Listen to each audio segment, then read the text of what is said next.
Boom, boom. Hello. Hi. How do I start this? I'll just go out and jump right in. Welcome to Miller and More, Therapy Unscripted. Um, we have Jira Miller and Sean Moore, and we want you to know that, first of all, this is not actual therapy. So if you are in need of a therapist, a coach, pastoral care, we can definitely point you in the right direction, but this is more of suggestions, options, and tools you can use. So welcome. Thank you, Sean. You're welcome. This is the first time we've recorded from the same time zone. So this is kind of cool. We are both experiencing the same time at the same time. Exactly. Normally I see I've learned, right? So you're 2 hours behind normally in Seattle. I'm always asking you, what time is that in Minnesota time? And Now I know. trying to do mental gymnastics of doing the time conversion. But hey, you actually did the conversion this time, which was cool. And then I messed you up by saying, actually, I'm in your time zone. Exactly. So I'm coming from Chicago this recording, and I'm attending a conference with World Vision, which I'm really excited about. They're a international organization that helps communities thrive via community development, water projects, medical clinics, um, schools, really amazing stuff they put out. Indeed, and I'm coming to you from the Minneapolis / St. Paul, Minnesota, as always. So yeah.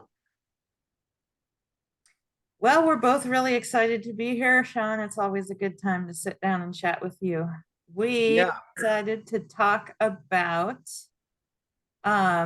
risk taking versus danger today. Yeah, when you sent that email, I was very excited. I was like, ooh, this is a really good one. But then I started thinking about all the things that I really enjoy talking about that make me very excited. Then I thought, well, maybe at some point we need to talk about things that don't make us excited. So that can be when you have to do something and you don't want to do it. This is probably one of those. This is not one. This is a great topic. I think it impacts us in the positive and in the negative in great ways. I've been thinking about it all morning long about the benefits of risk versus danger and how to navigate that. Yeah. So, what immediately came to mind? I'm really excited to hear kind of what you started thinking about. So the first thing I thought about was jumping out of an airplane, right? That goes So to my danger category. there we go. So it is very, we all know that hitting the ground at a high rate of speed uh, is hazardous. It's a hazardous thing. And so risk and danger both have a hazard to them. But jumping out of an airplane with a parachute on, it's very risky. There are multiple things that can go wrong in a parachute drop. Um, it's also very dangerous to jump out of an airplane without a parachute on. Mm-hmm. The difference between the risk and the danger happens to happen the impact of my feet or my body hitting the ground. If my feet hit the ground, my body, and I'm okay, and I go, yay, take a picture of me, I'm so cool, then the risk paid off. If I go and then I'm fat like a pancake, then not so much.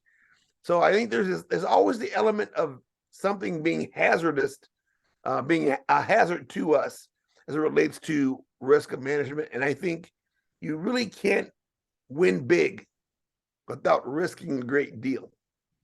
Yeah.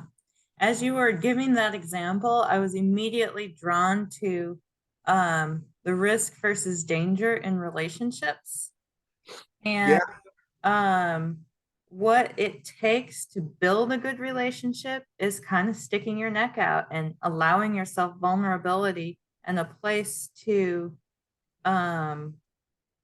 offer a little bit of yourself and see if that person is safe enough, and the other person doing the same.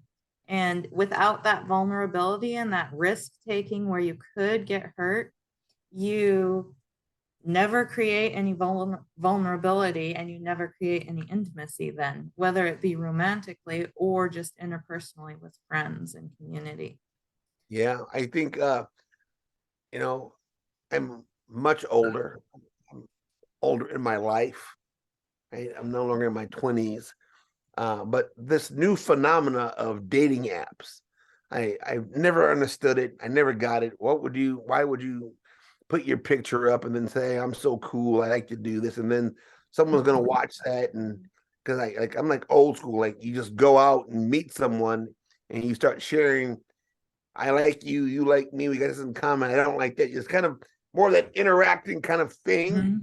But through a dating app, you kind of you move through it very quickly.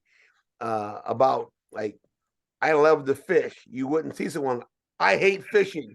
Well, we're never going to go on a date. I like to paint. I can't stand painting. And so I think these so-called dating apps are an attempt to remove the hazardous element from meeting someone that you may fall in love with or like or whatever else. But I think that the idea of the hazard, right? Again, you stick your neck out, but I'm just reminded of the reduction of that hazard being in our society is these apps that we can remove the whatever else. And I remember like on late night TV, I don't know what ad is it that says that they've got like 14 million love connections, or I don't know what it is, but we have 14 million non-hazardous encounters. But then there's the other one, or just the opposite, like hookups, like right, and so those types of apps too. Well, I really liked what you brought up with that, on how the apps sort of take away some of the difficulty of finding a relationship. And I don't think that either of us intend to diss on apps. I mean, no, not at all. No, that's fine. Yeah. I myself have used it. I actually don't prefer it, but the point is to pay attention to how that risk, some of the risk there of getting to know somebody and exploring somebody, there's an element of that risk that's missing. And actually, as you think about the joy and the excitement of like asking people questions, do you like this, do you like that, some of that initial excitement, even though there's risk, there's also excitement in that. You might come up with a dud talking to the guy at the grocery store, right? But you might actually have something cool. But what's formed in you taking a healthy risk is that high and low of emotion. And without the highs and the lows, you just wind up in the middle of being. So with the lack of highs and lows, you have just sort of a flat emotional state. So if you can't surf the highs and the lows, you almost end up in a depressive state. I don't want to say it's actual depression, but just sort of a flat, non-experiential state. And that's what happens when no risks are taken. Yeah, I like that. I like that idea of surfing waves and highs and lows. That's really good. I also think that risk is knowledge or increasing knowledge. So you don't know something, you say take a risk. Hey, do you like coffee?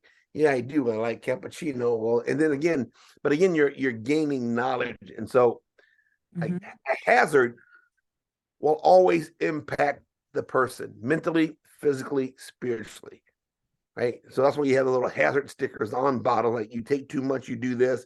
Like if you put a fork into a toaster, most likely something harmful is going to happen to the person. Now, the severity, the severity of that thing will depend upon how much exposure you have to that hazard. But again, when you talk about risk management, you most likely will be able to put a fork in a toaster if you unplug the toaster. And so it's the idea of this knowledge. Like, you don't put a fork in a toaster when it's plugged in, when it's out. And so I think risk will always include knowledge. And I think when you're doing on the stock market and if you risk really, really big, the payoffs are really, really big. At the same time, a big risk can have a big payoff or can literally break you down and crumble you. That's why I think that sometimes we stay away from relationships. We stay away from being intimate with individuals, friends, romantically, because the risk is way too big. And when if it pays off, it's the greatest thing since sliced bread. When it doesn't, we are devastated and crushed. But therefore, I don't think we can. Yeah, that's a different topic. I don't think we can always stay crushed if we have tools, if we work through things, right? I mean, you are a therapist. I am a therapist in training, and we both believe that being stuck is just that. It isn't forever. You can work your way out of being stuck or locked down or trapped in some way. Yeah. Well, and I love how you brought that in, because there's healthy risk and then there's really dangerous situations. And probably a lot of people listening have experienced dangerous relationships, dangerous friendships, dangerous relationships with other communities or community members, dangerous relationships with churches, dangerous relationships with intimate partners.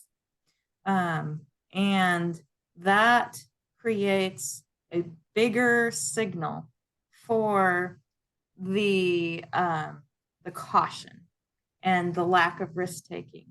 And so but to really adopt that and know that you've been hurt and that you've stepped into situations that were horrible for you is really good to be aware of. And then, like Sean was saying, you are not stuck always, just simply because you've been stuck at one point. There is ways of moving forward. And that's really why we're doing this, because we want to be part of enabling you to create ideas around, how do I move forward? I was hurt horribly.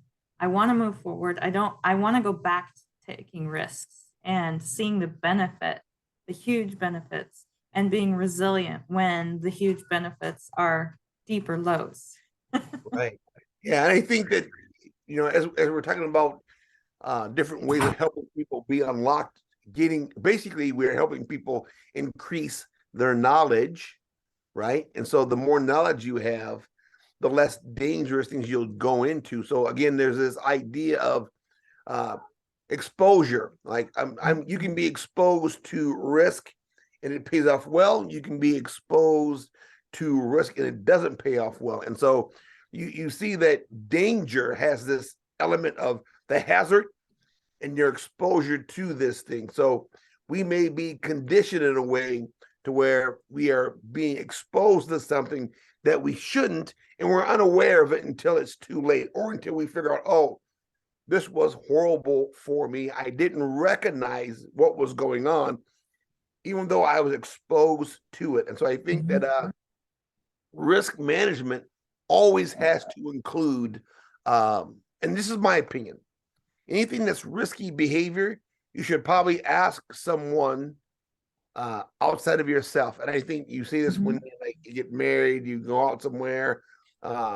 Nowadays people say, hey, I'm going on a date and I'm going to be at this location. And if I call you within 15 minutes of going whatever else, call me back and I'll say I'm going to do something else. But again, exposure to an element doesn't, again, when we say exposure, it just means laying out like a photography, right? You expose too early or too late. It can be light or dark. And again, the exposure to it will determine the outcome of the photo. Yeah, I really like that where we're going with this. And I can speak specifically to harm within intimate partnerships and domestic relationships. And maybe Sean, you can speak to racial issues and how this would apply racially. Yes. With intimate partnerships, so many times somebody will come out of an abusive relationship, and the framework that you've developed within that relationship, or even maybe prior to that relationship, predisposes you to choosing another person of the same kind of character. And so the way to develop knowledge around your ability to take healthy risks and not harmful risks comes from educating yourself on the mindset that you developed during that relationship. And I think of domestic abuse support groups. They're amazing for helping you understand what framework you adopted that's faulty and reforming that so that you can move forward in a way that you choose a better person to hang out with. Yeah. Hey, can you see me? I apologize. My screen just went blank. I can still see you. Hey, you're no longer here. I can only hear you now. Okay. Well, let me check on this and see what's going on here. Oh, that's why. All right. Hit the pause button. I apologize. sure.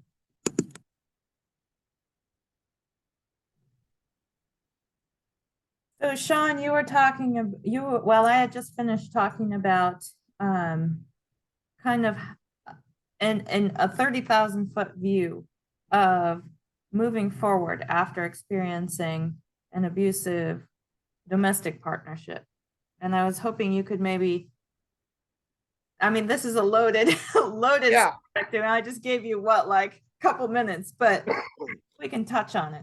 Yeah, so I think as it relates to I would say racial reconciliation, this mending of trauma that's gone on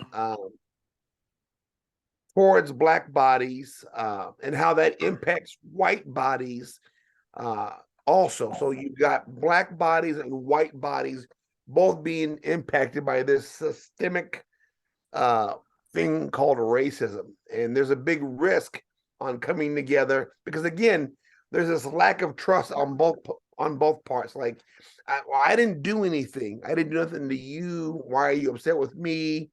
And then the other one was like, well, you represent something that that's not okay for me, or you continue to benefit from what was done to us, and I continue to have the negative impact of that on me. And so I think as it relates to the risk that needs to take place, the risk needs to not go back to those particular incident, but then to go all the way back to the very beginning and say, how should a authentic relationship look like? And so that's when you take the risk on removing the barriers and not dealing with the other person as in, let's shake hands and give a hug and then it's going to be okay. No, it won't be okay.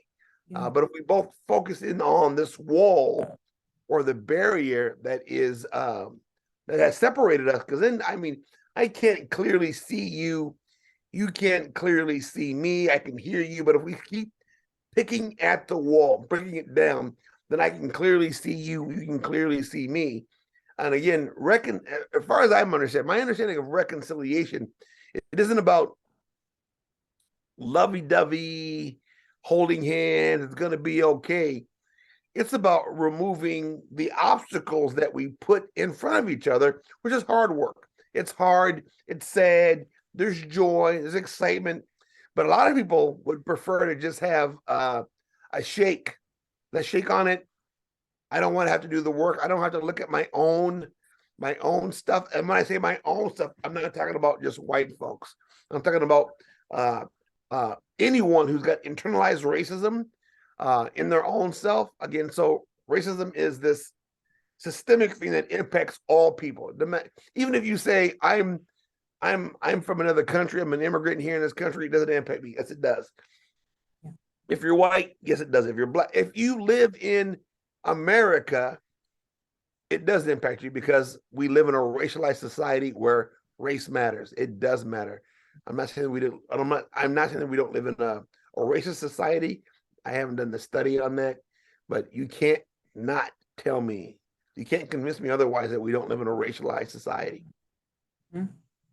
So we have addressed really big categories here, and I am looking forward to continuing to talk about this more and more and more. So if you all who are listening like what we've talked about, come back, check in, because we're going to discuss this more.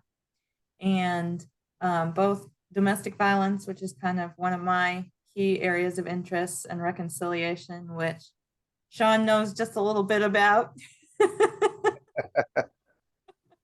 Just a tad bit. Thank you, Sean. That was really huge and a lot of good stuff. Thank you, Jara. It was good. Anything else you wanted to say before we wrap up? No, take good care of yourself. Those that are listening, always make sure and love yourself up. You have to start with you. You cannot give anything that you don't have inside of you already. So do something pleasant for yourself this weekend. Yeah, sounds great. And I always like to say, if you don't know where to start, grab an emotion chart off of the internet and just start looking through the list of emotions and just start saying, oh, yeah, I've had that emotion. I've had that emotion. I've had that emotion. Or post it on the wall. And every time you walk by it, just say, what am I feeling right now? And that will start to bring out the awareness of what you're experiencing. And you're probably going to want to kill me after you start doing this because it's going to make you really mad or frustrated or just depressed. But if you ride the wave, you will find that this brings lots of benefits to notice what you're experiencing. Sounds good. Well, I think that's all we have for today. All right. Take care. It's always a pleasure, Sean. Indeed. Deuces.